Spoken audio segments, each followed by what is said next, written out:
Assalamu alaikum wa rahmatullahi wa barakatuhu. I am Muhammad Salat and it is your new Oxford Modern English Book 4, and now we have to read a chapter which is included in the month of November. So the chapter name is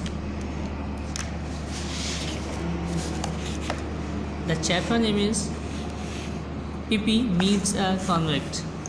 Pip meets a convict यानी कि पिप की मुलाकात एक कैदी से होती है. First of all, we have to discuss words to know. Battery, a fort. Second word, blacksmith, लोहार को कहते हैं. Churchyard, it means यानी कि गिरजाघर. Coarse यानी कि रफ, फटा हुआ. Convict यानी कि कैदी. File, ये एक तरह का टूल होता है जिसमें जो कि रगड़ने के लिए इस्तेमाल होता है, जिसकी सरफेस जो होती है वो खुरखुरी टाइप की होती है. Grub, a slang word for food, यानी कि खाने के लिए लफ्ज़ इस्तेमाल हुआ है, ख़ुराक के लिए एक लफ्ज़ इस्तेमाल हुआ है. Grub. Marsh a wetland area by water, यानी कि ये दलदल को कहा जाता है, मतलब जहाँ पे एक ऐसा एरिया जो मतलब कीचड़ जहाँ पे बहुत ज़्यादा हो. Marsh. Okay. Nettles, weed that stings skin when touched, ये एक तरह का जंगली पौधा होता है जिसको छूते ही मतलब जिस्म पे ख़राश वगैरह पड़ जाती है. ऑर्फन यानी यतीम को कहते हैं. Ravenously, eating fast due to greed और हंगर, यानी कि भूखेपन से खाना. Tombstone, a large flat stone standing or laid over a grave. Tombstone means बेटा यानी कि जैसे कि कब्र होती है और कब्र के ऊपर हम एक पत्थर रखते हैं उसके सराहने पर और नाम वगैरह लिखा जाता है कि कब इंतकाल हुआ, क्या नाम है, तो वो जो पत्थर रखा जाता है उसको कहा जाता है टॉम स्टोन, जिसको हम कुतबा भी कहते हैं. वेदर कॉक, ये कहा जा रहा है a device in the shape of cockerel use to show which way to the wind is blowing. Weather cock कहा जाता है जिस सिमत में हवा का चलना. Wilderness, a natural space has not been shape. Wilderness यानी कि इसको कहा गया है आड़ा टेढ़ा, यानी कि तिरछा टाइप का. Okay, now we have to start our chapter. My father's family name is Pirrip and my first name is Philip. मेरा ख़ानदानी नाम प्रिप था और मेरे पहला नाम जो था वो फिलिप था. ख़ानदानी नाम जो रखा गया है प्रिप और पहला नाम जो मुझे लोगों ने कहना शुरू किया Philip. But as a child I could stay इधर, लेकिन एक बच्चे होने की हैसियत से मैं ये दोनों की प्रोनाउंसिएशन यानी कि दोनों नाम नहीं कह सकता था. सो आई कॉल्ड माई सेल्फ पिप, तो मैंने अपने आप को पिप कहलवाना शुरू कर दिया. And then so did every one else, और फिर सब मुझे पिप के नाम से ही जानने लगे. I say that my name is Pip because that's what is written on my father's tombstone. मैंने कहा कि मेरा नाम पिप था क्योंकि मेरे वालिद के कुतबे पर भी यही नाम लिखा हुआ था. So it is what my sister told me, ये वही नाम है जो मेरी बहन ने मुझे बताया. और my sister is married to the blacksmith, और मेरी बहन की शादी जो थी वो ब्लैक स्मिथ यानी कि लोहार से हो गई थी. We live in a marshy area, हम एक दलदली इलाके में रहते थे. डाउन द रिवर, जो कि दरिया के पास था. A few mile from the sea, और समंदर से कुछ मील फासले पर था. वन डे, एक दिन, I stood in a church yard, एक दिन मैं गिरजा घर के कब्रिस्तान में खड़ा हुआ था. And looked over my parents tombstone, और मैं अपने वालदैन के खुतबे को देख रहा था, उनकी क़ब्रों को देख रहा था. At the dark flat wilderness beyond the church से कुछ फासले पर. The marshes were crisscrossed, यानी कि जो दलदली इलाका था वो आड़ा टेढ़ा सा था, यानी कि स्मूथली नहीं था. विद डिचेज एंड माउंट्स, यानी कि उसमें नाले और टीलों पर मबनी था, यानी कि वो जो एरिया था वो बहुत ही ज़्यादा नीट एंड क्लीन नहीं था, यानी कि दलदली इलाका था और उसमें नालों का पानी भी जा रहा था और उसमें मिट्टी कहीं कहीं बीच में मिट्टी के टीले भी बन गए थे. तो in the distance I could see the grey line of the river, और मैं वहाँ से खड़े होकर बासानी देख सकता था सुरमई लाइन, दरिया की एक सुरमई लकीर को, जो दरिया बह रहा था, मतलब उसकी जो ग्रे कलर था उसको पानी का, उसको मैं देख सकता था फार अवे, और कुछ फासले पर मैं समंदर को भी देख सकता था. It was a cold day, और वो एक सर्दी का दिन था. तो इसमें पहले मैं आपको ये बताया है कि ये जो आपको चीज़ें बताई हैं, पहले बताया है कि मेरा पहला नाम प्रिप था. माई फादर्स फैमिली नेम यानी कि मेरा ख़ानदानी नाम जो था वो प्रिप था. And my first name is Philip, लेकिन उसके बाद मेरा नाम फ़िलिप पड़ा. और फिर कह रहे हैं ये दोनों नाम जो हैं वो मुझसे प्रोनाउंसिएशन नहीं होते, तो इसलिए मैंने सिर्फ पिप कर दिया. कह रहे हैं कि मेरे वालिदैन जो है वो इंतकाल कर गए थे। बताया गया है कि जो बच्चा है पिप, इसके वालिदैन इंतकाल कर चुके हैं, ये यतीम है और ये अब उस मुकाम पर खड़ा हुआ है, यानी कि अपने फादर की कब्र पर खड़ा हुआ है, उसको उसके ऊपर अफसरदा भी हो रहा है। ठीक है, फिर day grey land and the grey sky made me sad, सुरमई कलर की ज़मीन और सुरमई कलर का आसमान जो था वो मुझे अफसरदा कर रहा था। आई सडनली रियलाइज, और मुझे अचानक से महसूस हुआ, आई वॉज के मैं एन ऑर्फन, एक यतीम हूँ, and I began to cry, और मैंने रोना शुरू कर दिया। होल्ड योर नॉइज़, अपने शोर को बंद करो। क्राइड अ टेरिबल वॉइस, एक अचानक से आवाज़ आई। It came from a man who had just stepped out from behind a grave stone. ये एक आवाज़ थी, had just step out from the behind a grave stone, और ग्रेव स्टोन यानी कि जो कब्र थी, एक कब्र के पीछे से एक आदमी निकला और उसने ज़ोर से कहा मुझे कि अपनी आवाज़ को बंद करो, कीप स्टिल और I will cut your throat, वरना मैं तुम्हारा गला काट दूँगा। This man was frightened, he was dressed, वो आदमी दिस मैन वॉज फ्राइटेंड, वो बहुत खौफजदा था, बहुत खौफनाक था। He was dressed in rough grey clothes and he had a big iron chain on his leg। कह रहे हैं, अब ये बता रहे हैं कि वो जो आदमी था वो फटे पुराने कपड़े पहना हुआ था सुरमई कलर के, and had a big iron chain in his legs, और उसके पाँवों में एक जंजीर भी थी। देखें, अगर आप पिक्चर में देखें तो ये एक जंजीर भी उसके पाँवों में बंधी हुई है। He was an escaped convict, वो एक फ़रार यानी कि भागा हुआ कैदी था। हिज शूज़ वर ब्रोकन, उसके जूते फटे हुए थे, टूटे हुए थे। And he had an old rag tied round his head, और उसके सर पर एक कपड़े का चीथड़ा भी बंधा हुआ था, जैसे कि आप तस्वीर में देख सकते हैं, सर पे एक कपड़ा बंधा हुआ है। कह रहे he was he was dirty from being soaked in the Moody water from the ditches, वो चूँकि क्या नाम है पानी के गदले पानी से में तर हुआ था, इस वजह से उसके पास से बदबू आ रही थी। He was covered in scratches from nettles and stones, he was covered in scratches, उसके जिस्म पर खराशें थी, एक जंगली पौधा और पत्थरों की जो उससे लगे होंगे, जिसकी वजह से उसका जिस्म खराशों में था, यानी कि उसका जिस्म देखें बता रहे हैं कि डैमेज हुआ हुआ है। ठीक है, फिर बताया जा रहा है, he limped and shivered and growled and growled, glared and growled, का है वो लंगड़ा रहा था, कांप भी रहा था और घूर रहा था, और इसके अलावा गुर्रा भी रहा था, यानी कि चिल्ला रहा था। गुर्राना तो हम जानवर के लिए इस्तेमाल कर रहे होते हैं अक्सर बेशतर, ग्रोल्ड का मतलब धाड़ना, चिल्लाना के सेंस में भी आता है।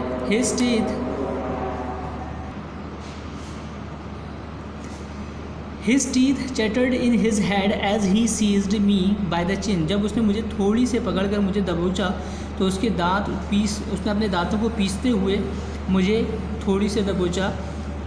ओह don't cut my throat sir, I pleaded in terror, मैंने डरते हुए कहा मेरा गला मत काटें। टेल मी योर नेम, उस आदमी ने कहा अपना नाम बताओ। पिप सर, मैंने नाम बताया। Once more said the man staring at me louder, उसने मुझे घूरते हुए कहा कि ज़ोर से बताओ। पिप, मैंने बताया। पिप सर, मेरा पिप नाम है। Show me where you live, मुझे बताओ तुम कहाँ रहते हो। पॉइंट आउट द प्लेस, इशारा करके बताओ। I pointed to where our village lay a mile from the church, मैंने इशारा करते हुए बताया गांव में जो कि चर्च से 1 मील के फासले पर है। The man looked at me closely, उसने मेरी तरफ गौर से देखा। Then he turn me upside down and emptied my pocket, और फिर उसने मुझे बिल्कुल उल्टा कर दिया और मेरी जेबों की तलाशी, एंड एम्प्टीड माई पॉकेट्स, मेरी जेबों को खाली कर दिया। There was nothing in them, मेरी जेबों में कुछ नहीं था but a piece of bread, सिवाय एक ब्रेड के टुकड़े के। The upside down view of the church right itself when he place me on high tombstone, और फिर सब कुछ सारा मंजर मेरे को फिर दोबारा से बेहतर लगने लग गया जब उसने मुझे सीधा कर टॉम स्टोन पर बिठाया। I sat trembling while he ate the bread ravenously, और मैं कांपता रहा और वो ब्रेड का टुकड़ा बहुत ही भूखेपन से खा रहा था। रेवेंसली यानी कि बड़ी ही मैनर्स नहीं थे, यानी कि उसको खाने के ऐसा लग रहा था कि बहुत दिनों का भूखा है। तो फिर नाउ लुक हियर, अब मुझे देखो। सैड द मैन, आदमी ने कहा। वेयर आर यूर पेरेंट्स, तुम्हारे माँ बाप कहाँ हैं। डियर सर सैड आई, मैंने कहा वहाँ हैं सर।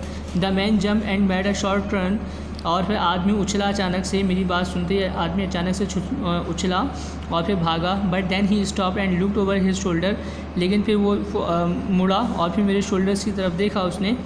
डियर सर, मैंने दोबारा काँपते हुए आई टाइमली सैड, और मैंने काँपते हुए पॉइंटेड द टॉम स्टोन, कब्र की तरफ इशारा करते हुए कहा कि यहाँ है सर। यानी कि वो ये समझ रहा था कि यही कहीं करीब में इसके पेरेंट्स, लेकिन जब वो इशारा करता है कि सर मेरे पेरेंट्स तो मतलब यहाँ कब्र में हैं, तो फिर वो रुक जाता है। ओ सेड द मैन, आदमी कहता है, so who do you leave with, तुम किसके साथ रहते हो? If I let you leave which I haven't made up my mind about, तो तुम किसके साथ रहते हो अगर मैं तुम्हें छोड़ दूँ, अभी जो कोई मैंने अभी फ़ैसला नहीं किया है।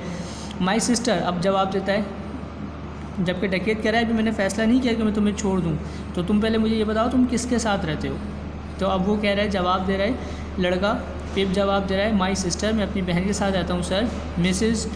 मिसेस जोगार्जी, मैंने इसको आपकी प्रोनाउंसिएशन के लिए लिख भी दिया है, वाइफ ऑफ जोगार्जी, यानी कि वो मिसेज़ हैं और जो जोगार्जी की मिसेज़ हैं। और दूसरी बात ये कि वो जो मेरे मतलब जोगार्जी हैं वो एक ब्लैक स्मिथ हैं, यानी कि लोहार हैं। क्योंकि इसके पाँव में चेन बनी हुई थी, इसको चेन तोड़वानी भी थी, तो मकसद से ये इसको बहुत ही ज़्यादा हैरत की निगाहों से भी देखता है। ब्लैक स्मिथ ई, यानी कि पहले वो कहता है नापसंदीगी का इज़हार करता है कि तुम्हारे बहनोई जो हैं मतलब वो ब्लैक स्मिथ हैं, लोहार हैं। And look down at his leg, और फिर अपने पाँव को देखता है। After looking at his leg and me several times he look to by both arms and tilted me back as far as he could hold me, then he stared into my eyes.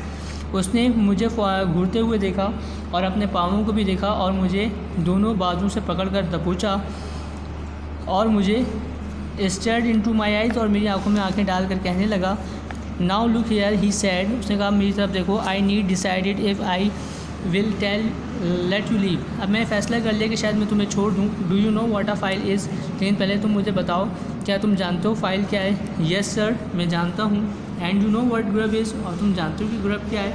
तो file ये वही मैंने आपको बताया था, file ये भी एक टूल है, और ग्रब जो है ये एक खुराक यानी कि खाने के तौर पर इस्तेमाल हुई है। ये जो फ़ाइल की बात कर रहा है कि क्या तुम जानते हो कि फ़ाइल क्या है, ये वो फ़ाइल की बात की जा रही है जो एक इंस्ट्रूमेंट है जो जंजीर काटने के काम में आती है, और दूसरा ग्रब ये खुराक की बात कर रहा है कि खाने की बात कर रहा है। यस सर, मैं जानता हूँ। After each question he tilted me over a little more, this made me feel helpless, अब मैं आपको बहुत ज़्यादा बेयारो मददगार समझ रहा था। आई वॉज इन डेंजर, क्योंकि मैं ख़तरे में था। You get me a file, he tilted me again, उसने दोबारा दोहराया। ही टिल्ड मी अगैन, उसने दोबारा दोहराया कि मुझे रेती ला के दो, औजार ला के दो। And you get me a grub, और मुझे खाना ला के दो, खुराक ला के दो। ही टिल्ड मी अगेन, उसने दोबारा रिवाइज़ की अपनी बात को। You bring them both to me, तुम दोनों चीज़ें मेरे लिए लेकर आओ, दोबारा दोहराया। I will have your heart and liver out, otherwise अगर तुम ये दोनों चीज़ें मुझे ला के नहीं दी तो मैं तुम्हारा दिल और जिगर निकाल लूँगा। ही टैचल्ड मी अगेन, उसने मुझे दोबारा दोहराते हुए कहा। I was truly frightened and hoped that he would not drop me. I clung to him with both hands. He dipped me backward and rolled me round so that the church seemed to jump over its own weathercock. Then, still holding me upon the tombstone, he went on. Early tomorrow morning, bring the file and the grub. You bring the lot to me at that the old battery over there. If you don't eat and you don't say a word about me, I will let you leave. If you fail or say anything to at all about me, then your heart and your liver shall be turned out, roasted and eaten. Now I am alone. There is a young man hiding with me. I comparison with him. I am an angel. अभी इसमें बता रहे हैं कि ये जो आदमी है, जो कैदी है, ये अब इस लड़के को डराता है, धमकाता है और उससे कहता है कि मैं अब अकेला नहीं हूँ और मेरे साथ एक और आदमी है जो टॉम स्टोन के पीछे छुपा हुआ है। और वो मुझसे ज़्यादा ख़तरनाक है। अगर तुमने मुझे नेक्स्ट डे ये दोनों चीज़ें लाके नहीं दी तो मैं तुम्हारा दिल और तुम्हारा जिगर निकाल कर भून कर खा जाऊँगा।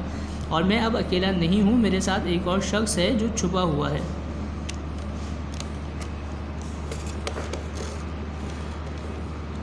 That young man can hear us now, वो आदमी हमें सुन सकता है। That young man has a secret way to getting at a boy and at his heart and at his liver. दोबारा वही बात कह रहा है, दोबारा वही धमकी दे रहा है उसको। A boy can't hide himself from that young man, a boy may lock his door, may be warm in bed, may tuck himself up, may draw the cloths over his head, may think himself comfortable and safe, but that young man will softly creep his way to him and tear him open. कहा जा रहा है कि अगर तुम ये समझते हो कि तुम अपना दरवाज़ा बंद कर लोगे और महफूज हो जाओगे, या तुम अपने कंबल में घुस जाओगे, गर्म कंबल में घुस जाओगे और बच जाओगे, या अपने मुँह पर कपड़ा डाल के बच जाओगे, तो ये तुम्हारी भूल है, क्योंकि वो जो आदमी है वो रींगता तुम्हारे पास पहुँच जाएगा। I am keeping that young man from harming you, मैं तुम्हारे को उस आदमी से बचाया हुआ हूँ। एट द प्रेजेंट मोमेंट, इस वक्त विद ग्रेट डिफ़िकल्टी, बड़ी मुश्किल से मैंने तुम्हें उस आदमी को तुमसे दूर रखा हुआ है। I find it very hard to hold that young man of yours inside, now what do you say, अब बताओ तुम मुझे, तुम्हारा क्या ख्याल है। वो आदमी बिल्कुल, मैंने उसको बहुत बड़ी मुश्किल से रोका हुआ है, वरना वो तुम्हारे को अभी मार देगा। आई वॉज सो फ्राइटेंड, मैं उसकी बातें सुन के और ज़्यादा खौफज़दा हो गया। But I said that I would get him the file and I would get to word broken bits of wood I could, and I would go to him at the battery early in the morning. कह रहे हैं मैं सुबह सवेरे जो है वो आपके पास आ जाऊँगा ये दोनों चीज़ें लेकर, जैसे ही मुझे मिलेंगी, जैसे ही मैं सुबह होगी मैं ये दोनों चीज़ें लेकर आपके पास अर्ली मॉर्निंग आ जाऊँगा। Promise on your life said the man, अपनी जान का वादा करो। आई promised and he took me down from the top of the Tom stone, और उसमें मुझे खुदी के ऊपर बिठा दिया, मैंने उससे वादा भी किया। Now he went on, remember that promise and remember that young man and get home. Good night sir, I stammered, now he went on, और फिर वो दोबारा चला गया। रिमेंबर दैट प्रॉमिस, वादा को याद दिलाते हुए, and remember that young man and get home, मैंने जाते हुए उसको गुड नाइट कहा। It is going to be a long night for me said he, ये मेरे लिए बहुत सर्द रात है, मैंने said he, उसने कहा। he looked at the cold wet flat marsh, I wish I was a frog or an eel, मैंने ये तस्वीर किया कि शायद आज मैं कोई मेंढक होता या कोई मछली होता तो तैरता हुआ फ़ौरन चला जाता। he hugged his shooting body in both his arms, और उस आदमी ने अपनी बॉडी को समेटा। himself together and limped towards the law, और फिर लंगड़ाते हुए चला गया चर्च वॉल, गिरजाघर की दीवार के पास। he got over it slowly like a man whose legs were numbed and stiff, and then turned round to look for me. When I saw him turning, I was frightened again and ran home without stopping. he got over slowly, और फिर वो ऐसा ऐसा चला गया, और मैं भी फिर उसको मैंने भी फिर वहाँ से भागना शुरू कर दिया, मैं भी उस जगह को लेफ़्ट कर चला गया। आई वॉज फ्राइटेंड अगैन, मैं दोबारा खौफज़दा हो गया था। And rain home without stopping, और बग़ैर रुके वहाँ से भाग गया। ये जो पूरा चैप्टर है ये एक आपका adopted from great expectations by Charles, इनकी एक किताब है ग्रेट एक्सपेक्टेशंस, उसमें से इसको लिया गया और एक तस्करा बताया गया कि एक फ़रार कैदी जो है वो किस तरह एक बच्चे को जो है वो खौफज़दा करता है। इसके बारे में ये पूरा एक इनकी बुक है जिसमें बताया है कि ये बच्चा फिर वापस आता है या नहीं आता। लेकिन अभी आपको जो इसमें डिस्क्राइब किया गया है वो सिर्फ ये डिस्क्राइब किया गया है कि बाज़ औक़ात जो होते हैं रियलिटी कुछ और होती है, हकीकत कुछ और होती है, लेकिन जब ये महसूस हो जाए किसी को कि सामने वाला बिल्कुल बेयारो मददगार है तो उस पर हावी होने की कोशिश की जाती है, जो कि कैदी ने भी यही किया। जब उसे पता चला इसके माँ बाप नहीं है और सिर्फ भी अपनी एक बहन के साथ रहता है तो इसने भी उस लड़के को और मज़ीद खौफज़दा करना शुरू कर दिया। बेसिकली जो एक आदमी का तस्करा ये कर रहा है कि एक और आदमी और छुपा हुआ है, ऐसी कोई हकीकत नहीं थी, बस ये सिर्फ लड़के को और डरा रहा था ताकि वो उसको खाना भी पहुंचाता रहे और वो इंस्ट्रूमेंट भी ला दे जिससे वो अपनी जंजीर को काट कर आज़ाद हो जाए। तो उम्मीद है आपको ये चैप्टर समझ में आया होगा। मैंने कहीं कहीं इसका ख़ुलासा बताया है, कहीं एक पैराग्राफ है उसका तर्जुमा नहीं बताया। तो मैंने इसे ख़ुलासे के तौर पे भी इसको डिस्क्राइब किया है, एक स्टोरी के टाइप पे बयान किया है। अगर आपको और कोई प्रॉब्लम हो तो आप मुझसे डिस्कस कर सकते हैं। मैं सैटरडे और थर्सडे जो है अवेलेबल रहता हूँ स्कूल टाइमिंग में, तो आप मुझे उसमें आके डिस्कस कर सकते हैं। अस्सलाम वालेकुम व रहमतुल्लाहि व बरकातुहू।